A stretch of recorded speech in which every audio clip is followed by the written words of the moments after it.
નમસ્કાર, ન્યૂઝ બુલેટિનમાં આપનું સ્વાગત છે। હું છું પંકજ શર્મા। શરૂઆત દેશના બજેટથી।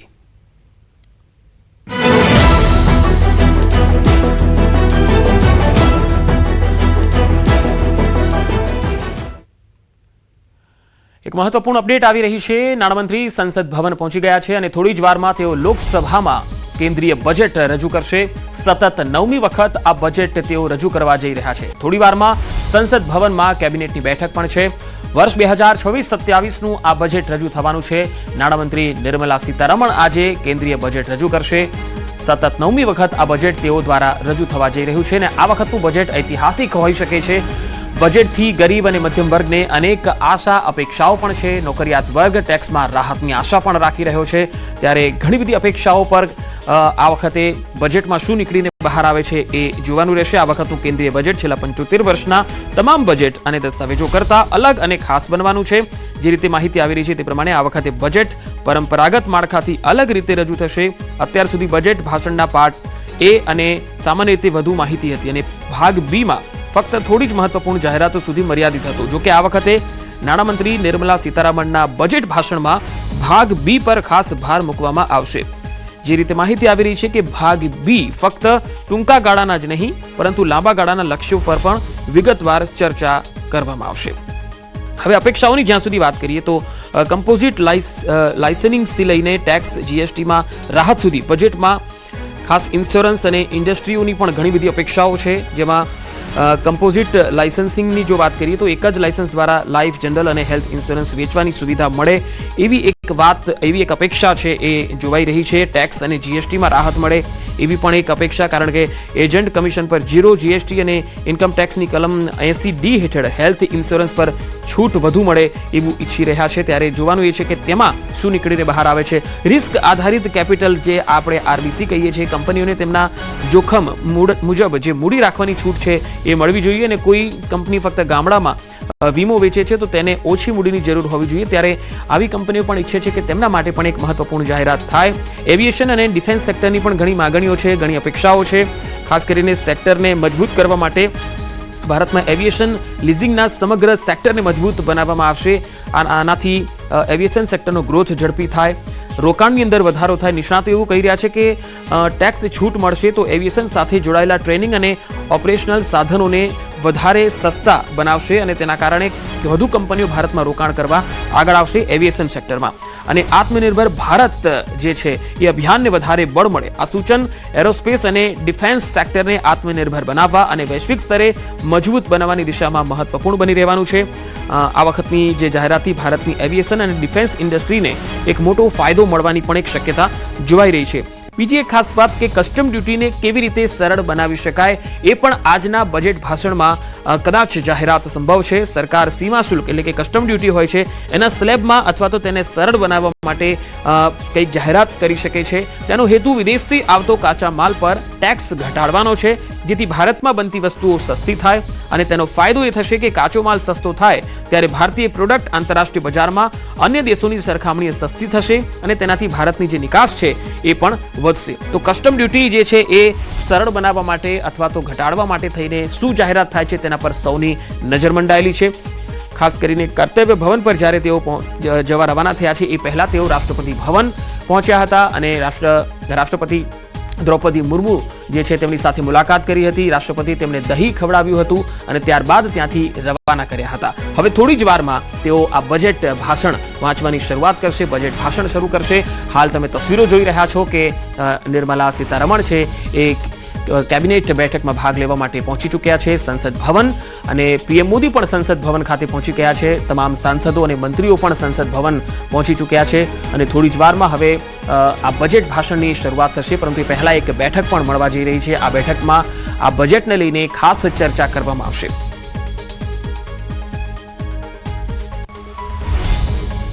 તો આ વખતનું જે બજેટ છે એ બધી જ રીતે એટલે બધા સેક્ટરોને આગળ કરનારું, બૂસ્ટ કરનારું હશે એવી એક શક્યતા જોવાઈ રહી છે। કારણ કે સામાન્ય વર્ગની જ્યાં સુધી વાત છે તો અત્યાર સુધી જે ગયા વર્ષના બજેટમાં જે 12 લાખની છૂટ હતી એ વધારીને 13 લાખ ઇન્કમટેક્સ સ્લેબ છે એ ફ્રી કરવામાં આવે એવી એક શક્યતા પણ જોવાઈ રહી છે। ત્યારે મધ્યમ વર્ગ અને નોકરિયાત વર્ગ માટે આ ફેરફાર થાય છે કે કેમ, આ જાહેરાત થાય છે કે કેમ, કારણ કે એ અપેક્ષાઓ સૌની રહેલી છે। ત્યારે જોવાનું એ છે કે આ મધ્યમ વર્ગ માટે આ બજેટ કેટલું રાહત આપનારું છે અથવા તો કેટલી જાહેરાતો આપનારું છે।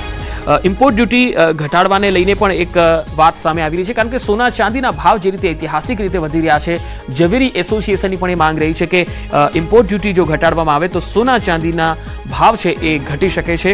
હાલ તો શેર માર્કેટની અંદર પણ અત્યારે ઉતાર ચઢાવ જે છે એ જોવા મળી રહ્યો છે, કારણ કે આજે જે બજેટ રજૂ થશે તેની માર્કેટ ઉપર પણ હલચલ દેખાતી હોય છે। માર્કેટ પણ તેને કઈ રીતે લઈ રહ્યું છે એ જોવું રસપ્રદ બની રહેશે। હજુ તો માર્કેટ શરૂ થયું છે અને બજેટ હજુ વાંચવાની શરૂઆત પણ નથી થઈ, ત્યાં જ શેર બજારમાં હલચલ જોવા મળી રહી છે। મિડલ ક્લાસ માટે ઇન્કમ ટેક્સ છે, કિસાન સન્માન નિધિ છે, રેલવે ઇન્ફ્રાસ્ટ્રક્ચર છે, પીએમ સૂર્ય ઘર યોજના છે, આયુષ્યમાન ભારત છે, આ બધી જે યોજનાઓ જે છે એમાં જે અત્યાર સુધી જે સીમિત મર્યાદાઓ હતી એમાં ક્યાંક વધારો કરવામાં આવે, વિસ્તાર કરવામાં આવે, વ્યાપ વધારવામાં આવે એવી પણ એક અપેક્ષા છે એ જોવામાં આવી રહી છે।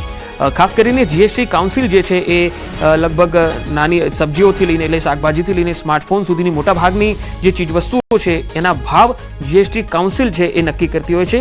એટલા માટે બજેટમાં ખાસ કરીને ઇમ્પોર્ટ ડ્યુટી વધવા અને ઘટવાથી સામાનોના ભાવ છે એ આપણે વધઘટની વાત જોઈ રહ્યા છીએ, પરંતુ જીએસટી કાઉન્સિલ છે એ નક્કી કરતું હોય છે। ત્યારે સરકાર સોના ચાંદી પર જે બેઝિક કસ્ટમ ડ્યુટી છે એ 6%થી ઘટાડીને 4% કે 2% કરે છે કે કેમ, કારણ કે ઝવેરી એસોસિએશનની જેવી માંગ છે કે સોના ચાંદી જે છે એમાં જે જીએસટી કસ્ટમ ડ્યુટી છે એ 6%થી ઘટાડી અને 2% સુધી કરવામાં આવે, પરંતુ સરકાર કેટલું કરે છે, 2% કરે છે કે 4% કરે છે એ જોવાનું રહેશે। અગર જો એવું થાય છે તો સોનું જે છે એ પ્રતિ 10 ગ્રામ 3000 રૂપિયા જેટલું સસ્તું થઈ શકે છે અને ચાંદી 6000 જેટલું સસ્તું થઈ શકે છે, પરંતુ જો 4% થાય તો કસ્ટમ ડ્યુટી જે છે સોના ચાંદી પર એ 6%થી ઘટીને 4% થાય છે। તો હવે એ જોવાનું છે કે નાણામંત્રી પોતાના આ બ્રીફકેસની અંદર દેશના આ બજેટ માટે ખાસ કરીને સોના ચાંદી અને ઝવેરીઓ માટે શું જાહેરાત લઈને આવે છે। આ જ રીતે બાકીના સેક્ટરોની જો વાત કરીએ તો ડિફેન્સ સેક્ટર માટે પણ ઘણી જાહેરાતોની સંભાવના છે, રેલવે ઇન્ફ્રાસ્ટ્રક્ચર માટે ઘણી જાહેરાતો સંભવ છે। તો અગાઉના બજેટમાં ભાષણની જો વાત કરીએ તો જ્યારે પાર્ટ બી આ વખતે છે એ કેટલીક જાહેરાતો આ પાર્ટ બીમાં આ વખતે થવાની છે, કારણ કે પાર્ટ બી છે એ આ વખતે લાંબા ગાળાની યોજનાની લઈને પણ ચર્ચા હોઈ શકે છે। ગઈ વખતના બજેટમાં આપણે જોયું હતું કે પાર્ટ બીમાં શોર્ટ લોંગ ટર્મ આ બંને લક્ષ્યો પર જોર ન હતું, માત્ર શોર્ટ ટર્મ જે છે એના લક્ષ્યો પર ધ્યાન કેન્દ્રિત હતું, પરંતુ આ વખતે એવું નહીં હોય।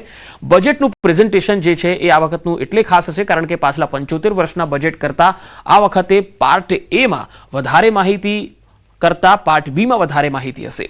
હવે જોવાનું એ છે કે નાણામંત્રી નિર્મલા સીતારમણ દેશની જનતાને શું સસ્તું આપે છે, શું મોંઘું કરી શકે છે, અથવા તો જે વેપારીઓની અને માંગણીઓ છે, જે કંપનીઓની માંગણીઓ છે એમાંથી કેટલી રાહતો તેમને આપી શકે છે, કારણ કે દેશને આત્મનિર્ભર બનાવવા તરફનું આ એક બજેટ હશે અને તેના માટે કેટલાક મહત્વપૂર્ણ નિર્ણયો પણ લેવા પડશે, જેની હાઇલાઇટ્સ આ બજેટમાં આપણે આજે જોઈશું।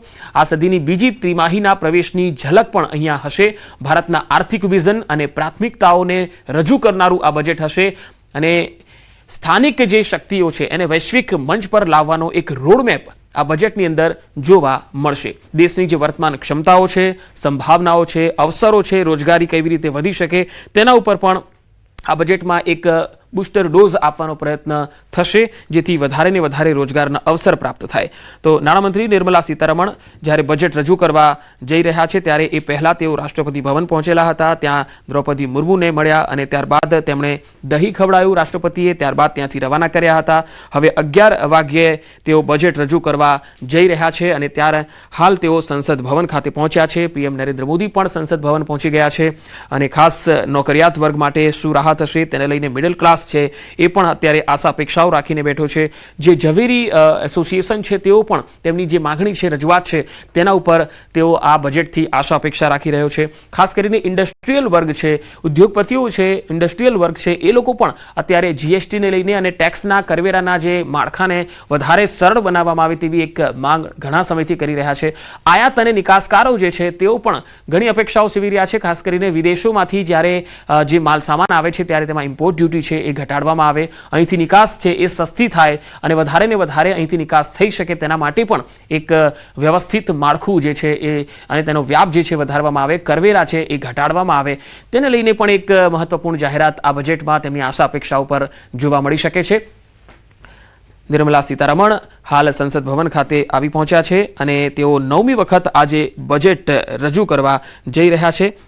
બજેટ તૈયાર કેવી રીતે થાય છે એ હાઇલાઇટ્સ પણ અમે લગાતાર આપને બતાવી રહ્યા છીએ. ખાસ કરીને જે નાણાં મંત્રાલયના જે અધિકારીઓ હોય છે એ લગભગ ઘણા ટાઈમથી, ઘણા દિવસોથી એ મહેનત કરતા હોય છે અને મોદી સરકારનું આ 3.0 સરકારનું આ ત્રીજું પૂર્ણ બજેટ કહી શકાય અને આ બજેટ તૈયાર કરવા માટે અધિકારીઓ ઘણા દિવસોની મહેનત કરતા હોય છે, જેમાં રાજસ્વ સચિવ હોય છે, આર્થિક મામલાઓના સચિવ છે એ પણ એની અંદર જોડાયેલા હોય છે, પછી એક બીજા વિત્તીય નાણાકીય જે સચિવ હોય છે એ પણ તેમાં જોડાયેલા હોય છે બજેટ તૈયાર કરવામાં, પછી ઉદ્યોગ વિભાગના સચિવ હોય છે, DIPAMના સચિવ હોય છે, તેઓ પણ આ બજેટ તૈયાર કરવામાં મહત્વપૂર્ણ ભૂમિકા અદા કરતા હોય છે અને એક જાહેર ઉદ્યોગ વિભાગના સચિવ હોય છે એ પણ તેમાં ખાસ બેકગ્રાઉન્ડ જે છે બજેટનું આર્થિક બેકગ્રાઉન્ડ છે એ તૈયાર કરતા હોય છે.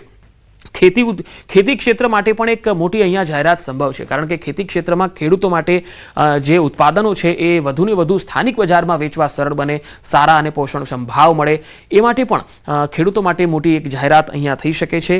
હવે એ જોવાનું છે કે ખેડૂતો માટે જે કિસાન સન્માન નિધિ છે એનો દાયરો છે એ વધે છે કે નહીં, એનો વ્યાપ વધે છે કે નહીં, એની જે મર્યાદા છે રકમની એ કેટલી વધે છે. હાલ તો જે તસવીરો આવી રહી છે સંસદ ભવનથી તે આપને બતાવી રહ્યા છે. દેશનું બજેટ થોડી જ વારમાં રજૂ થવા જઈ રહ્યું છે.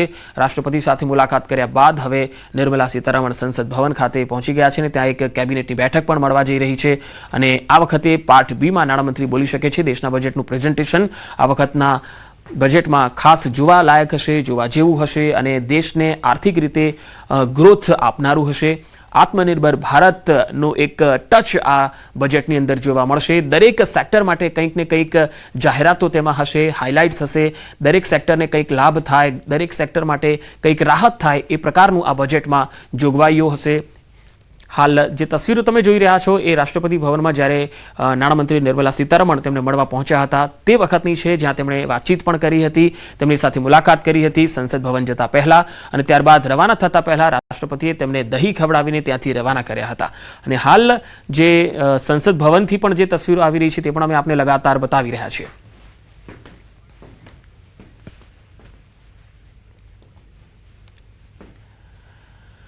તો કેન્દ્રીય બજેટની પડે પડની માહિતી આપના સુધી પહોંચાડતા રહીશું. હાલ સમય થઈ ગયો છે એક નાનકડા વિરામનો.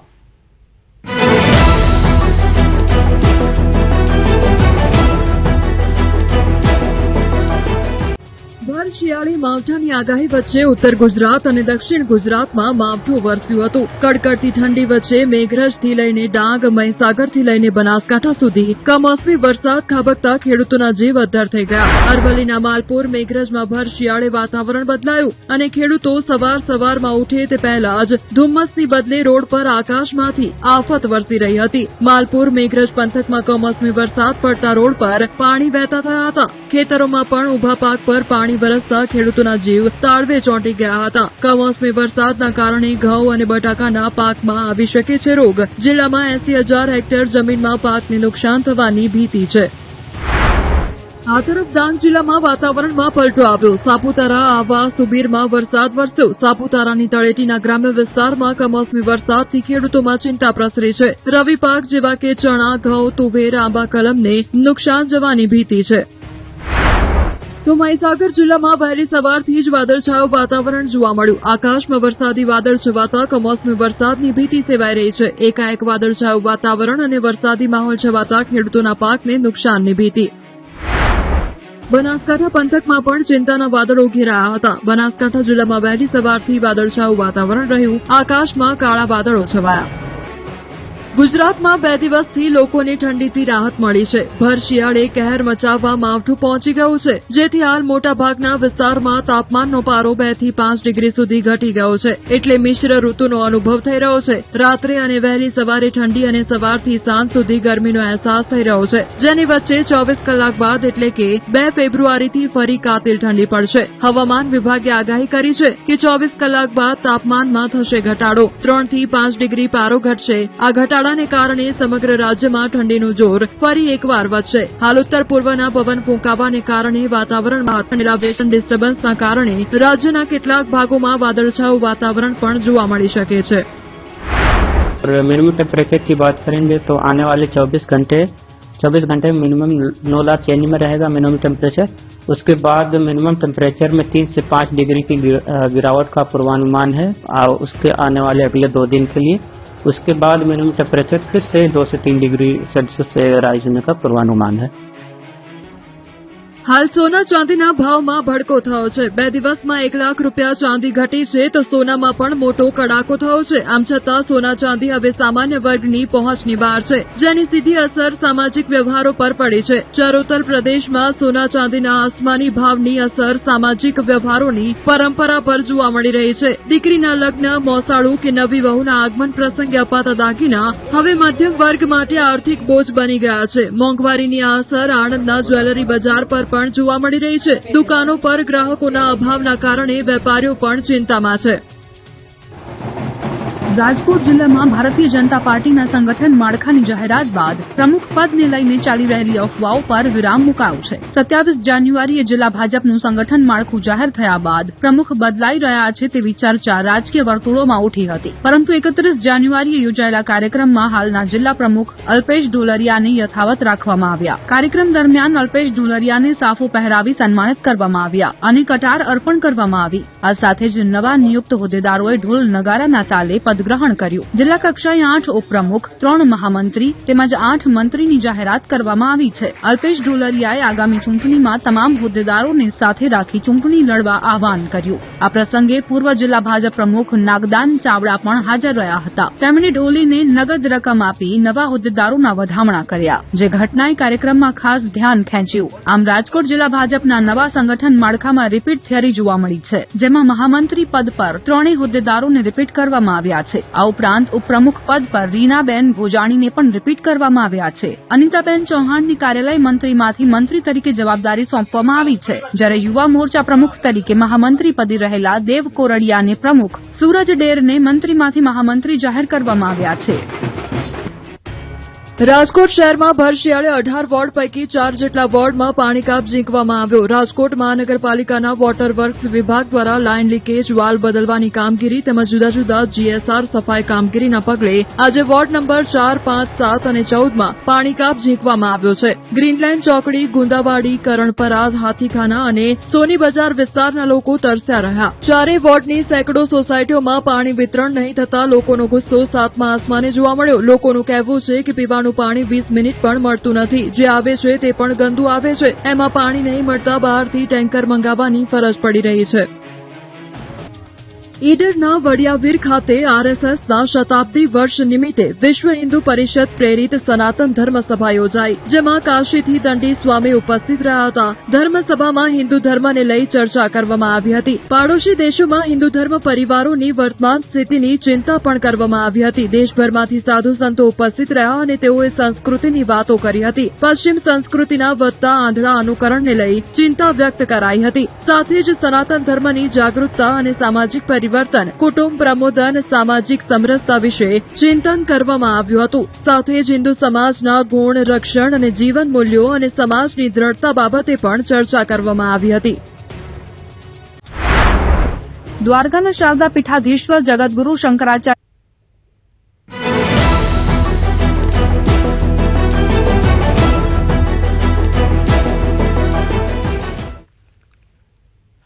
બ્રેક બાદ એક મહત્વપૂર્ણ ખબર આવી રહી છે. સોના ચાંદીના ભાવમાં મોટો કડાકો આવ્યો છે. સોનાનો ભાવ 1,38,000 પર પહોંચ્યો છે, તો ચાંદીનો 1 કિલોનો ભાવ 2,65,000 પર પહોંચી ગયો છે.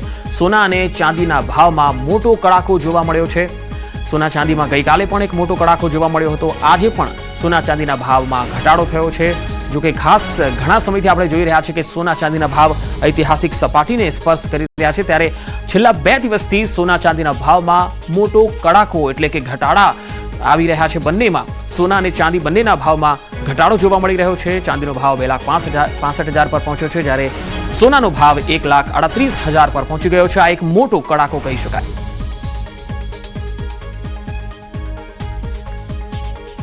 તો કેન્દ્રીય બજેટ જ્યારે રજૂ થવાનું છે તે પહેલા સોના ચાંદીના ભાવમાં મોટો કડાકો.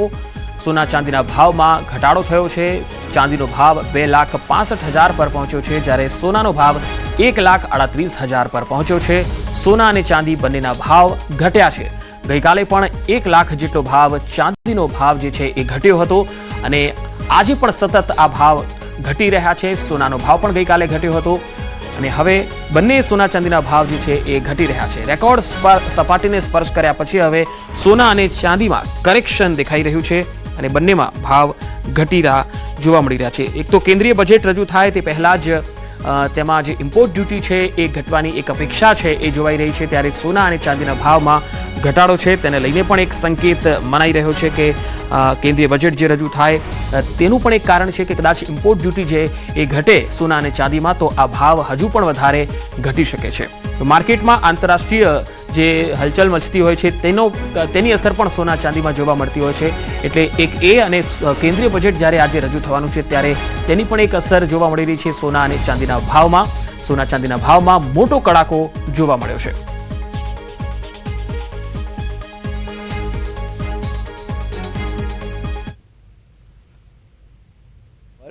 जो धरातल पर बहुत प्रभावी नहीं है.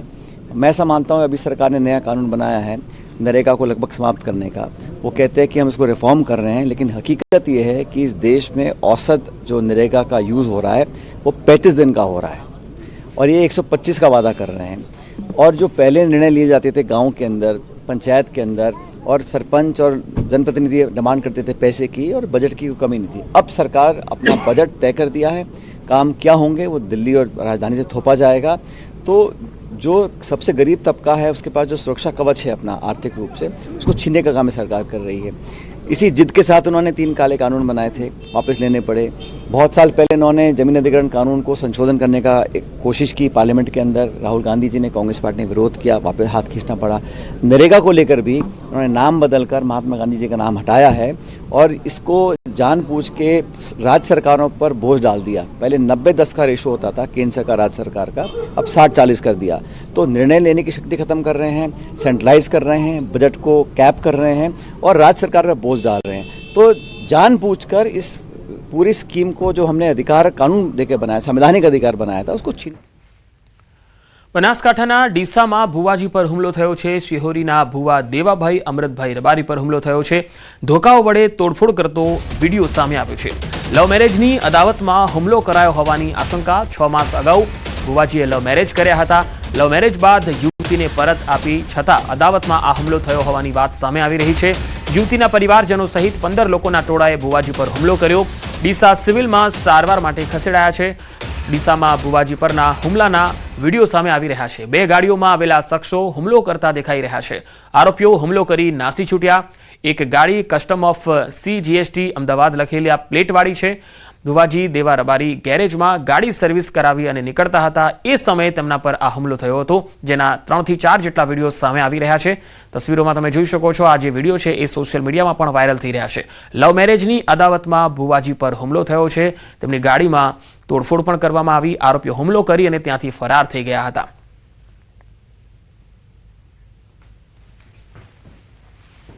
4-5 મહિના પહેલા મારે છોકરી સાથે લવ મેરેજ થયા હતા. એ છોકરી રાજી ખુશીને પાછી આપી દીધી હતી. એ બધું મારું સમાધાન થઈ ગયું હતું. જામનગર શહેરના હિરજી મિસ્ત્રી રોડ પર આવેલ ઉદ્યોગનગર વિસ્તારમાં રાત્રિના સમયે એક બસમાં અચાનક આગ લાગવાનો બનાવ સામે આવ્યો. જે મામલે ખુલાસો થયો છે. બસ સળગાવતો શખ્સ CCTVમાં કેદ થયો છે. બસ સળગાવવાનો વિડીયો વાયરલ થયો છે. સ્ટાર લાઇન નામની બસ એક સ્થળે ઊભી રાખવામાં આવી હતી ત્યારે અચાનક આગ ભભૂકી ઉઠતા આસપાસના વિસ્તારમાં અફરાતફરી મચી ગઈ હતી. બસમાંથી ધુમાડા અને આગની જ્વાળા દેખાતા લોકોના ટોળા ઉમટી ગયા હતા. આ ઘટનાની જાણ થતાં જ ફાયરની ટીમ આગ પર કાબુ મેળવવા માટે અહીંયા પહોંચી ગઈ હતી. પાણીનો મારો ચલાવ્યો હતો અને ભારે જહેમત બાદ આગ પર કાબુ મેળવાયો. સદનસીબે કોઈપણ પ્રકારની જાનહાનિ થઈ ન હતી.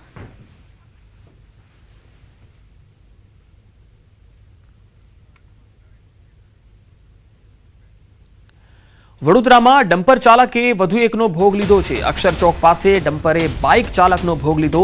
બાઇક ચાલકનું ઘટના સ્થળે જ મૃત્યુ થઈ ગયું. JP રોડ પોલીસે ડમ્પર જપ્ત કર્યું છે. ચાલક અકસ્માત સર્જીને ફરાર થઈ ગયો. યુવકના મૃતદેહને પોસ્ટમોર્ટમ અર્થે ખસેડવામાં આવ્યો છે। તો જે તસવીરો આવી રહી છે તમે જોઈ શકો છો, વડોદરાથી એક ડમ્પર ચાલકે વધુ એકનો ભોગ લીધો છે। અક્ષર ચોક પાસે એક ડમ્પરે બાઇક ચાલકનો ભોગ લીધો। બાઇક ચાલકનું ઘટના સ્થળે જ મૃત્યુ થયું છે। યુવકના મૃતદેહને પોસ્ટમોર્ટમ અર્થે ખસેડાયો છે। મુંબઈના જુહુમાં રોહિત શેટ્ટીના ઘરની બહાર ફાયરિંગનો બનાવ બન્યો। રોહિત શેટ્ટીના ઘર બહાર 4 રાઉન્ડ ફાયરિંગની ઘટના બની। મોડી રાત્રે આ બનાવ બન્યો હતો। મુંબઈ પોલીસ અને ફોરેન્સિકની ટીમ ઘટના સ્થળે આવી પહોંચી અને હાલ તપાસ ચાલી રહી છે કે આ ફાયરિંગ કરનારા તત્વો કોણ હતા। મુંબઈના જુહુ વિસ્તારમાં રોહિત શેટ્ટીના ઘરની બહાર ફાયરિંગનો આ બનાવ બન્યો। રોહિત શેટ્ટીના ઘર બહાર 4 રાઉન્ડ ફાયરિંગ કરીને કેટલાક તત્વો છે એ ફરાર થઈ ગયા। મુંબઈ પોલીસ અને ફોરેન્સિક ટીમ હાલ તપાસ કરી રહી છે। વડોદરાના ગોત્રીમાં દારૂની મહેફિલનો વિડીયો વાયરલ થયો। ગોત્રી પોલીસ સ્ટેશનની હદમાં વિદેશી દારૂની બોટલ સાથે પાર્ટી ચાલતી હતી। પોલીસના કોઈ ડર વિના સોશિયલ મીડિયા પર દારૂ પાર્ટીનો વિડીયો અપલોડ થયો। વાયરલ વિડીયોમાં ડાન્સ સાથે દારૂ પીતા નબીરાઓ નજરે પડ્યા। વાયરલ વિડીયોની ન્યૂઝ 18 ગુજરાતી પુષ્ટિ કરતું નથી, પણ તસવીરોમાં તમે જોઈ શકો છો ડાન્સ સાથે દારૂ પીતા આ નબીરા। વડોદરાનો આ વિડીયો, જો કે આ વાયરલ વિડીયોની ન્યૂઝ 18 ગુજરાતી પુષ્ટિ કરતું નથી। ગોત્રી પોલીસ સ્ટેશન હદ વિસ્તારમાં દારૂની મહેફિલનો આ વિડીયો છે।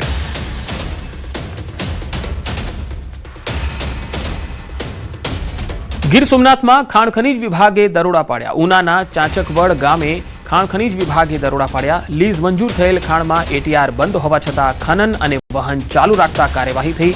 ગીર સોમનાથ જિલ્લા કલેક્ટરને માહિતી મળતા ખનીજ વિભાગે કાર્યવાહી કરી। દરોડામાં 5 ટ્રેક્ટર, 5 પથ્થર કટિંગ કરવાના મશીન અને 2 ટ્રોલી મળી આવી। ખનીજ વિભાગે 27 લાખનો મુદ્દામાલ જપ્ત કર્યો।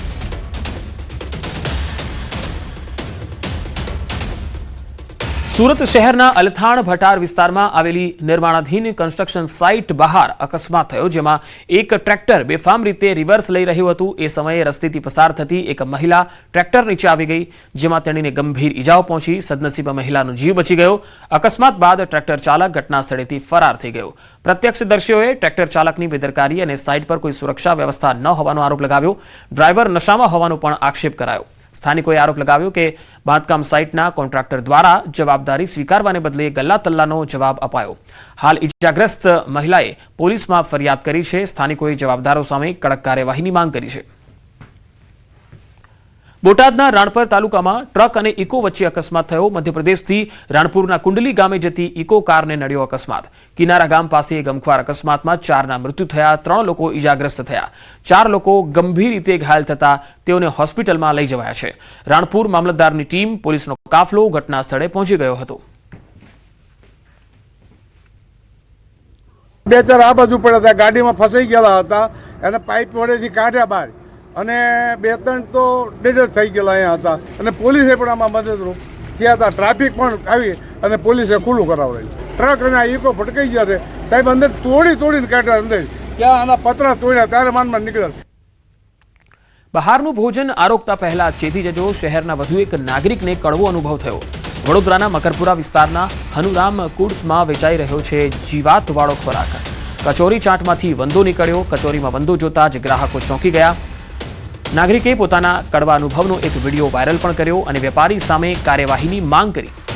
વડોદરાથી આ તસવીરો આવી રહી છે। વડોદરામાં મકરપુરા વિસ્તારમાં હનુરામ ફૂડ્સમાં જીવાતવાળો ખોરાક વેચાઈ રહ્યો છે। કચોરી ચાટમાંથી વંદો નીકળ્યો। કચોરીમાં વંદો જોતા જ ગ્રાહક ચોંકી ઉઠ્યો।